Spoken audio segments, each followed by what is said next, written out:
မတောက်ခင်အဝိတ်ကပေါင်130နဲ့ပြည့်ရှိတယ်အခုဆိုရင်တော့တောက်ပြီးရတယ်ပေါင်130ပေါင်ကျော်လောက်ကြာပါရှင်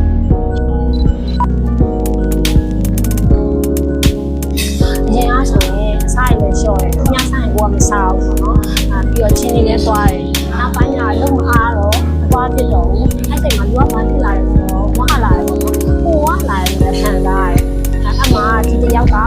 ဒီဘောနော်ဒီရရှိကိုတောက်ကြည့်ပါလားဆိုတာလည်းစဉ်းသုံးကြည့်ခဲ့အခုတော့ရရှိတောက်လိုက်တာနဲ့ချင်းလေးလည်းသွားကြမှာတော့ဝိတ်လည်းပြီးတိုင်ထိန်းကြမှာပဲပေါ့နော်ဒီဝိတ်တီးတီးတောက်ကြသွားတယ်ဒီကြကြပါအစီကိုလည်း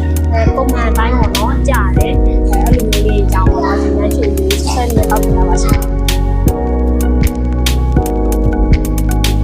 မတောက်ခင်အဝိတ်ကပေါင်130နဲ့ပြည့်ရှိတယ်အခုဆိုရင်တော့တောက်ပြီးတာနဲ့ပေါင်130ပေါင်ကျော်လောက်ကြာပါရှင်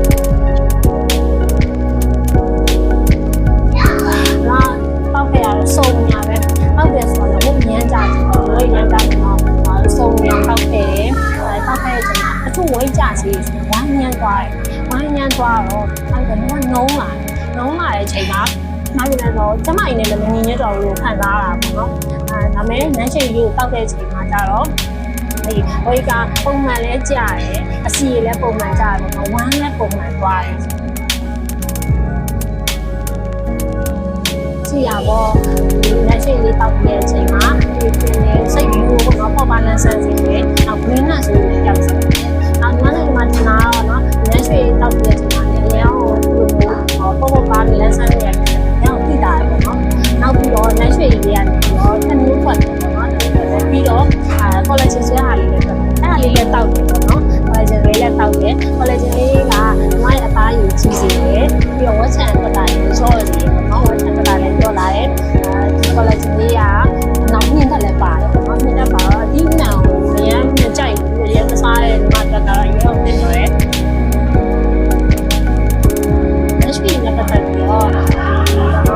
ဆော့ဆော့မတွေ့ရဘူးအရင်နောင်လာရတယ်အမေတို့လည်းဆိုတော့ဝိတ်ချစီဖို့ဒီအရင်ပုံကြခဲ့တာဆော့ဆော့တာသိလို့ဆိုဆော့ဆော့ပူတာညာပေါ့နော်ဟိုလက်ရှိနဲ့ပတ်သက်ပြီးတော့ဗာလေးပြောချင်တယ်ဆိုတော့မလူကိုကျမ်းမာပြီးဝိတ်ချခြင်းတဲ့လူတွေအသားရည်တာခြင်းတဲ့လူတွေတော့ကဒီလက်ရှိလေးကအရင်ကောင်းတော့product လေးပါလို့ထင်ပေးချင်ပါတယ်လမ်းရွှေဤဆက်ရောက်မှုလေးကတော့ဝိတ်ကြခြင်း၊ပုံမှန်ခြင်း၊စီးချိုသွေးချိုယောဂကိုကာကွယ်ပေးခြင်း၊ရွယ်တင်နုပြိုခြင်း၊စိတ်ဖိစီးမှုကိုလျော့ကျစေခြင်းဖြစ်ပါတယ်။လမ်းရွှေဤနေအောင်မှုလေးကတော့ဝိတ်ကြခြင်း၊စီးချိုသွေးချိုကာကွယ်ပေးခြင်း၊လဲအားဖြစ်ပေးခြင်း၊ဒုနခန္ဓာသက်သာစေခြင်းတို့လည်းကာကွယ်ပေးထားပါတယ်။မဲရောက်မှုလေးကတော့အစီကြခြင်း၊နှလုံးယောဂကာကွယ်ပေးခြင်း၊အသားပြူခြင်း၊ကိုလက်စထရောကိုထိန်းသိမ်းပေးခြင်း၊မျက်စိအားကောင်းခြင်းဗီတာမင်စီကျော်ဝစေခြင်းတို့လည်းပြည့်စုံစေ